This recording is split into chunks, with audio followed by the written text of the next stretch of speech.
পায়রা আইস quality check করুন। নর পায়রা কালদমের ওপরে আছে। পায়রার পাঞ্জা দেখুন, ওরা গ্যারান্টি, এসব বিউটি। নর পায়রা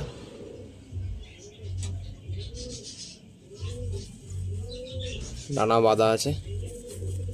চোখের নর পায়রা আইস কোয়ালিটিটা চেক করুন। পায়রার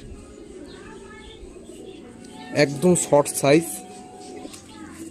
পায়রার পাঞ্জা একদম 1 বিঘত সাইজ। তো সেলের জন্য রাখা হচ্ছে। কারোর যদি পছন্দ হয় অবশ্যই জানাবেন। নরটা চেক করুন, পুরো ব্লু পট্টি, ব্লু চোচের উপরে আছে। নর পায়রা এটিও কালশিরার মধ্যে আছে। লেজে কড়ি আছে পায়রাটার, এই যে লেজ। এই পায়রার পাঞ্জা। নরটিও সেল হবে। পায়রা আইস কোয়ালিটি চেক করুন, একদম অন কোয়ালিটির পায়রা।